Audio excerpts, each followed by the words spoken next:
The Varak hunting fleet dropped out of hyperspace above the Sephora, and the peaceful world below had no idea that its final hours had begun.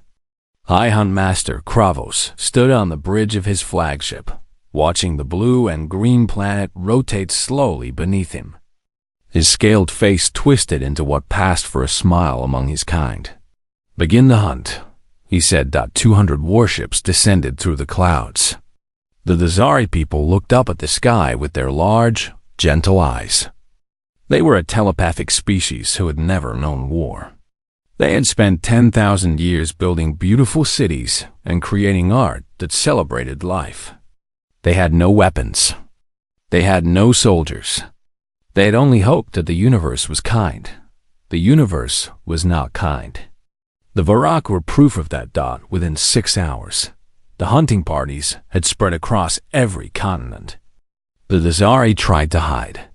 They tried to run. Some even tried to communicate with the hunters, sending waves of peaceful thoughts and desperate pleas for mercy. The Varak felt none of it. They were not telepathic. They did not care. Kravos walked through a burning city, stepping over bodies. A young Dazari child cowered behind a fallen statue, and Kravos paused to look at it. The child sent him a mental image of its mother. Asking where she was, Kravos raised his hunting rifle and fired. When he returned to his ship 3 days later, his trophy collectors had gathered samples from every Dazari bloodline. The species would be added to his collection. Number 312. "Set course for the next hunting ground," Kravos ordered. The scouts found a promising world 5 years ago, a planet called Earth. 3 years had passed since the refugees arrived on Earth. They came in damaged ships, barely alive, fleeing from the Varak hunting fleets. They warned humanity about what was coming. They showed recordings of destroyed worlds, extinct species, and the endless hunger of the Varak dominion. Most humans did not want to believe it. The universe was supposed to be full of wonder and possibility, not monsters who hunted intelligent beings for sport. But the proof was undeniable. 5 years before the refugees arrived, a Varak scout ship had entered Earth's solar system. It attacked the research station on Mars, killing 2,000 scientists and workers. The combined military forces of Earth had destroyed the scout ship, but not before it transmitted Earth's location back to the Dominion. The hunters knew where humanity lived, and they were coming.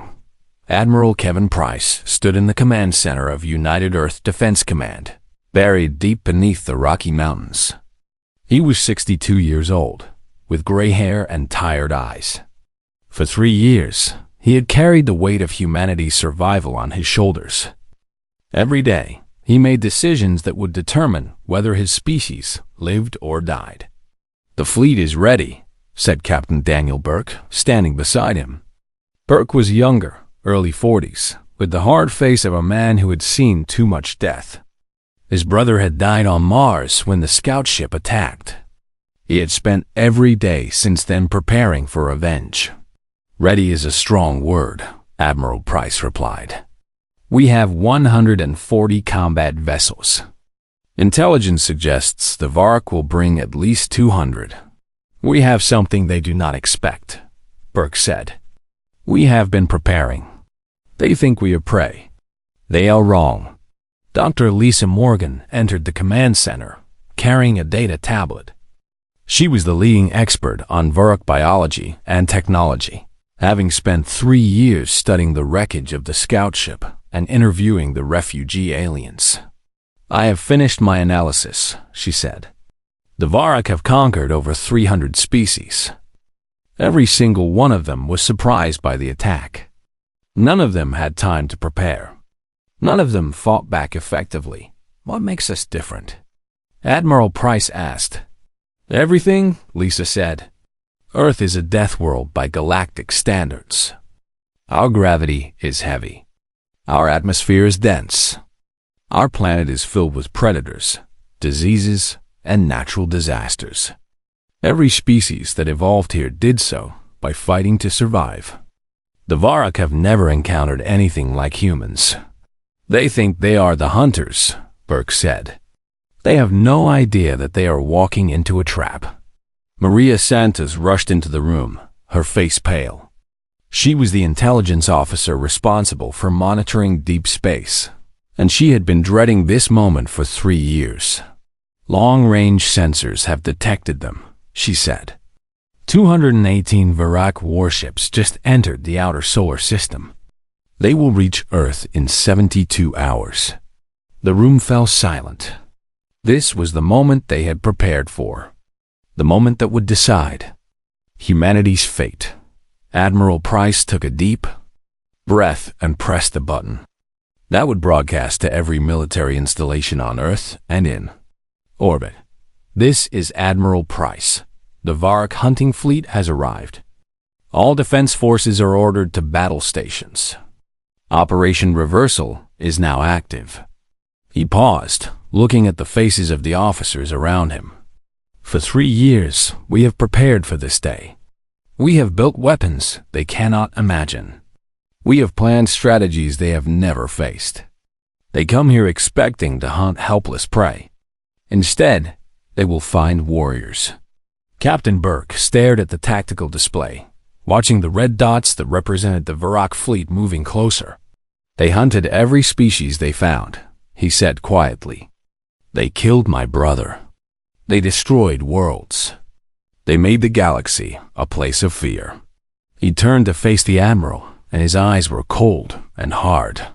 Now Earth becomes the hunter, and we will teach them what fear really means. Outside, the sun was setting over the Rocky Mountains.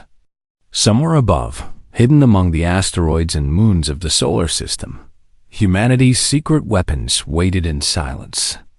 The trap was set. The hunters were coming, and they had no idea that they were already dead. High Hunt Master Kravos watched the blue planet grow larger on his display screen. Earth, such a small world. Such a young species. They had only been traveling among the stars for a few decades. This hunt would be quick and easy, just like all the others. He activated the communication system and broadcast his message to the planet below. Attention, creatures of Earth. I am Kravos, High Hunt Master of the Varak Dominion. Your world has been selected for the Great Hunt. You have one standard cycle to prepare. Run if you wish. Hide if you can. It will make the hunt more entertaining. When we are finished, your species will join the 312 civilizations we have already collected. This is your only warning. He ended the transmission and waited for the response. Usually, prey species sent desperate pleas for mercy. Sometimes they offered tribute or slaves. A few had tried to threaten the Varak, which always made Kravos laugh, but Earth sent nothing. The channel remained silent. Perhaps their communication systems are primitive, said his second-in-command. They may not have received the message. They received it, Kravos said. Continue the approach. The Varak fleet moved past the outer planets. They passed a ring giant that the humans called Saturn, then a massive sphere of gas called Jupiter. Kravos paid no attention to these worlds. They were just obstacles in the way of his prize. That was his first mistake. The weapons, platforms hidden in Jupiter's upper atmosphere, activated at the same moment. 37 human vessels that had been running silent among the moons powered up their engines. Energy weapons that the Varak had never seen. Before fired in perfect coordination. 12 Varak warships exploded in the first 3 seconds. Kravos grabbed the edge of his command chair as his ship shook from a nearby explosion. Alarms screamed throughout the bridge. On the tactical display, red icons were disappearing one after another. Return fire, he roared. Find the enemy and destroy them. But the human ships were already gone. They had fired their weapons and vanished into the asteroid belt, moving with a speed and coordination that the Varak had never encountered. By the time the hunting fleet regained formation, 40 ships had been destroyed. Captain Daniel, Burke watched the battle from the bridge of the Earth defense vessel Relentless. His crew worked with silent efficiency, tracking Varak movements and coordinating with other human strike groups. Phase 1 complete, reported Chris Palmer, the young tactical officer. 42 confirmed kills. No losses on our side. They are confused, Burke said. They have never experienced an ambush before. They have always been the ones attacking. Commander Rachel Webb's voice came through the communication system from the Orbital Defense Command. They are accelerating toward Earth. They seem angry. Good, Burke replied. Angry enemies make mistakes. Prepare Phase 2. The Varak fleet pushed forward, but the journey to Earth became a nightmare. Every asteroid field hid human weapons. Every moon contained missile batteries. Every empty region of space was filled with mines that the Varak sensors could not detect. Kravos lost 60 ships before reaching Mars. He lost another 20 near the Earth's moon. His proud hunting fleet of 218 vessels had been reduced to 136, and they had not even reached the planet yet. This is impossible, he growled. Prey does not fight like this. Prey runs and hides and begs for mercy. Perhaps these humans are not prey, his second-in-command said quietly. Kravos struck him across the face, knocking him to the floor. Every species is prey to the Varrock. Every species. These humans are simply more clever than most. It changes nothing. We still outnumber them. We will still destroy them. But as his fleet approached Earth orbit, Kravos felt something he had not experienced in 200 years of hunting. He felt doubt. Maria Santos monitored the Varak communications from her station deep inside Earth's Defense Command. She had learned their language from the refugee aliens, and now she listened to every message they sent. They are confused, she reported to Admiral Price. Their commanders are arguing with each other. Some want to retreat. Others want to continue. Kravos is threatening to execute anyone who suggests pulling back. Their losses are affecting morale, Admiral Price said. They have never lost this many ships before. They do not know how to handle it. There is something else, Maria said. They have been sending distress signals to their homeworld. No response. Either the signals have not arrived yet, or no one is coming to help them. They are alone, Burke said through the communication channel. Just like all the species they hunted. Now they know how it feels. The Varak fleet entered Earth orbit, expecting to finally begin their hunt. Instead, they found a planet that had been transformed into a fortress. Weapons platforms surrounded the world in layers. Defense satellites created a web of fire that no ship could pass through safely. And then the trap closed. From the dark side of the moon, 80 human warships emerged. From beneath Earth's oceans, another 40 vessels launched into space, their hulls still dripping with seawater. The Varak fleet was surrounded on all sides. Kravos stared at the tactical display as it filled with new enemy contacts. For the first time in his long life, he understood what his prey had felt in those final moments before he killed them. He felt fear. All ships, Burke announced across the fleet-wide channel. The hunt begins. Show them no mercy. They have never shown mercy to anyone else. The human fleet opened fire, and the sky above Earth burned with Varak ships. The battle above Earth lasted for 9 hours.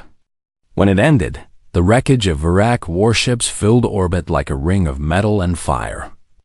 Of the 218 ships that had come to hunt humanity, only 41 remained. And those 41 were running. But Kravos had made one final desperate move before his fleet was shattered. He had launched dropships to the surface, sending 10,000 Varak hunters to the planet below. If he could not win the space battle, he would hunt the humans on their own world. He would fill his trophy hall with their bones. He had no idea what waited for him on Earth. Sergeant Victor Reyes watched the Varak dropships descend toward Chicago. He stood on the roof of a parking structure, surrounded by his squad of 40 soldiers. They had been training for this moment for 2 years. Every building in the city had been prepared. Every street had been mapped. Every possible Varrock landing zone had been turned into a kill box. "Remember your training," Reyes said to his squad. "They are bigger than us. They are stronger than us. But they have never fought in cities before. They have never faced enemies who know every corner and every shadow." The first dropship landed in Grant Park, crushing the trees beneath it. Varrock hunters emerged, their massive bodies covered in armor, their weapons ready. They expected to find terrified civilians running for their lives. Instead, they found empty streets, silent buildings, a city that seemed completely abandoned. "Spread out," ordered the Varrock hunt leader. "Find the prey. They cannot hide forever." The hunters moved through the streets, their clawed feet clicking on the pavement. They checked buildings and alleys. They found nothing. The city seemed dead. Then the first shot rang out. A Varrock hunter fell, a bullet through his eye. Before his body hit the ground, 100 more shots followed from every direction.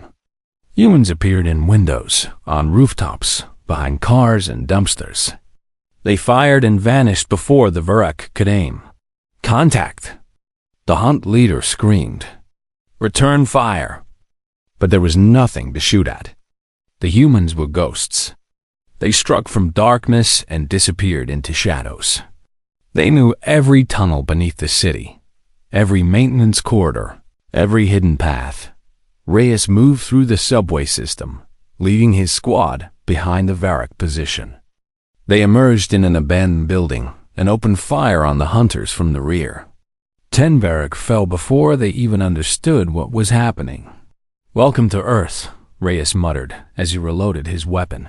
Across the planet, the same scene repeated in every city where the Varrock landed. In Tokyo, hunters were led into prepared ambush zones and destroyed by coordinated attacks. In Moscow, the cold streets became killing grounds. In Cairo, Rio de Janeiro, Sydney, and dozens of other cities, the Varrock discovered that hunting humans was nothing like hunting any other species. Humans had been predators once. Humans had hunted and been hunted for millions of years before they built civilizations. That knowledge was written in their blood, in their bones, in the way they moved and fought and thought. The Varrock were not facing prey. They were facing a species that had evolved as killers. Above Earth, Captain Burke led the final assault on the remaining Varrock ships. The Relentless moved through the debris field, hunting for survivors. Most of the Varrock vessels were too damaged to fight. Some were trying to escape. None would succeed. "Captain," Chris Palmer reported, "we have located the Varrock flagship. It is damaged but still functional. Sensors indicate that Kravos is still aboard." Burke considered his options. He could destroy the flagship with a single missile. It would be quick and easy. It would end the threat immediately. But Burke wanted more than that. He wanted answers. He wanted the location of the Varrock homeworld. And he wanted Kravos to face justice for 312 civilizations. "Prepare a boarding team," Burke ordered. "We take the ship intact. We take Kravos alive." Dr. Lisa Morgan volunteered to lead the boarding party. She had spent 3 years studying the Varrock, learning their weaknesses, understanding their biology. She knew exactly how to fight them. And she knew that capturing their leader would give humanity the intelligence they needed to end the Varrock threat forever. The boarding shuttle attached to the Varrock flagship, and Morgan led her team through the breach. The corridors were dark and filled with smoke. Emergency lights flickered. Bodies of Varrock crew members lay everywhere, killed by the battle or by the loss of atmosphere in damaged sections. They found Kravos on the bridge, surrounded by his last loyal guards. He stood tall despite his wounds, his hunting rifle pointed at the door. "Come then, humans," he growled. "Come and see how a true hunter dies." Morgan stepped forward, unarmed, her hands raised. "We are not here to kill you," she said. "We are here to capture you. You will face trial for your crimes against sentient life. Every species you destroyed will have justice." Kravos laughed. "Justice? There is no justice. There is only the hunt. The strong kill the weak. That is the only law." "That was the old law," Morgan replied. "Humanity will write a new one." Kravos raised his rifle, but before he could fire, a stun round from one of Morgan's team hit him in the chest. The High Hunt Master of the Varak Dominion fell to the floor, unconscious. Morgan looked down at him and felt no satisfaction, only determination. "Contact the Admiral," she said. "Tell him we have Kravos, and tell him to start planning. The war is not over. It has just begun." Far away, on 100 enslaved worlds, alien species looked up at the stars and prayed for someone to save them. Their prayers were about to be answered. The victory celebrations lasted for 3 days. Humans danced in the streets of every city on Earth. They had faced the most feared hunters in the galaxy and won. Against all odds, against an enemy that had destroyed hundreds of civilizations. Humanity had survived, but Admiral Kevin Price knew that survival was not enough. He stood in the interrogation room, looking through the one-way glass at Kravos. The High Hunt Master sat in chains, his massive body covered in bandages. He had been wounded during the battle, but he would live. The doctors had made sure of that. "He has been talking," said Maria Santos, standing beside the Admiral. "Not because he wants to help us, because he is proud. He wants us to know how powerful the Dominion is. He thinks we will be afraid." "What has he told us?" Price asked. Maria handed him a data tablet. "Everything. The location of the Varak homeworld. The positions of all their hunting fleets. The coordinates of every enslaved species still under their control." She paused. "There are 43 species still alive in Varak space. Millions of aliens working as slaves, waiting to be hunted for sport when their masters get bored." Price stared at the data. 43 species. Millions of lives. All of them suffering under Varak rule with no hope of rescue. "There is something else," Maria said. "The Dominion is weaker than we thought. They spread themselves too thin, conquering too many worlds. Their fleets are scattered across hundreds of light years. If we strike fast, we could reach their homeworld before they could organize a defense." Captain Burke entered the room, his face serious. He had not celebrated with the others. He had spent the last 3 days planning. "We need to make a decision," he said. "Do we stay here and build defenses, hoping they never come back? Or do we take the fight to them?" Admiral Price was silent for a long moment. The easy choice would be to protect Earth, to hide behind their weapons and pray that the Varak left them alone. But he knew that would not work. The Varak had long memories. They would rebuild their fleets. They would return with more ships. And next time, humanity might not be ready. "If we do nothing, millions of slaves remain in chains," Price said quietly. "If we do nothing, the Varak rebuild and come for us again. If we do nothing, we become exactly what they think we are. Pray that got lucky." He turned to face Burke. "Prepare an expedition fleet. We are going to Varak space." The news spread across Earth like fire. Humanity was not just going to defend itself. Humanity was going to free the galaxy from the Varak Dominion. Volunteers flooded the military recruitment centers.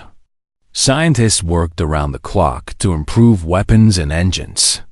Factories that had been building. Defensive systems began producing ships for the Liberation Fleet. Dr. Lisa Morgan spent weeks interviewing the refugee aliens who had warned Earth about the Varak. Among them was an elderly Thasari named Velith, one of the last survivors of his species. His telepathic voice echoed in Morgan's mind as he shared his memories of the destruction of his world. "The Varrock killed my children," Veleth told her. "They killed my wife. They killed everyone I knew. I escaped only because I was on a trading ship far from home when the hunters came. We are going to stop them," Morgan promised. "We are going to free every species still under their control." Veleth looked at her with his large, sad eyes. "I believe you, but I must warn you of something. When you have the Varrock at your mercy, you will face a choice. You can become like them, destroying everything in revenge. Or you can become something better." He placed a thin hand on her arm. "I have seen your species fight. You are strong. But true strength is not measured by how many enemies you kill. It is measured by the mercy you show when killing would be easy." 6 months after the Battle of Earth, the Liberation Fleet launched 120 human warships, carrying soldiers, scientists, and diplomats. Beside them flew 30 vessels from the refugee species who had chosen to fight alongside humanity. Together, they formed the largest allied fleet the galaxy had ever seen. Captain Burke stood on the bridge of the Relentless, watching Earth shrink in the rear display. His crew was ready. His weapons were loaded. But Veleth's words echoed in his mind. "Set course for the nearest Varrock slave world," he ordered. "We are not conquerors. We are liberators. Our first mission is to free the Thesari colony on Vexor 7. The fleet entered hyperspace, leaving Earth behind. 3 weeks later, they arrived at Vexor 7. The Varrock garrison was small, only 20 ships guarding a world of 3 million Thesari slaves. The battle lasted less than an hour. Every Varrock ship was destroyed, and the ground forces surrendered when they saw how badly they were outnumbered. Burke landed on the planet surface and watched as the Thesari emerged from their labor camps. They were thin and tired, their bodies marked by years of hard work. But when they saw the human soldiers, their eyes filled with tears. "You came," whispered an old Thesari woman. "You actually came." Burke knelt down so he could look her in the eyes. "We came," he said, "and we will free everyone else too. The age of the Varrock Dominion is over." Across the planet, 3 million Thesari began to sing. It was a song of joy, of hope, of freedom. A song that had not been heard for 20 years. Word spread through Varrock space like wildfire. The humans were coming. The hunters had become the hunted. And no slave world would be left behind. On the Varrock homeworld, panic began to spread. The Varrock homeworld was called Kraveth, named after the first High Hunt Master who had united their species 10,000 years ago. It was a massive planet, covered with monuments to conquest and extinction. Giant statues of famous hunters stood in every city. Museums displayed the bones and artifacts of every species the Varrock had destroyed. Trophy halls held the remains of billions of dead souls. It was a world built on death. And now death had come for it. The Liberation Fleet arrived in Kraveth's orbit after 18 months of war. In that time, Captain Burke and his forces had freed all 43 slave species. They had destroyed every Varrock hunting fleet they encountered. They had liberated world after world, welcomed as heroes everywhere they went. Now the fleet that surrounded Kraveth was not just human. Ships from every freed species flew beside the Earth vessels. Thesari cruisers, Vexen destroyers, Moradi frigates, over 300 warships from 27 different species, all united under one purpose: justice. This is Captain Daniel Burke of the United Earth Liberation Fleet. Burke announced on all frequencies. To the people of Kraveth, your hunting days are over. Your fleets are destroyed. Your colonies are freed. You have one chance to surrender peacefully. If you do not, we will take your world by force. The response came from the Varrock High Council. the ruling body that had controlled the Dominion since Kravos' capture. "We do not surrender," the council leader snarled. "We are the Varrock. We have hunted the galaxy for 10,000 years. We would rather die than submit to prey." Burke nodded slowly. He had expected this answer. "Then you will have your wish," he said. The battle for Kravos began with fire raining from the sky. The Varrock home defense fleet was large, nearly 200 ships, but they had never fought a real war. They had only ever attacked helpless targets. They did not know how to defend. They did not know how to coordinate under pressure. They did not know how to fight enemies who fought back. The Allied fleet tore through them like paper.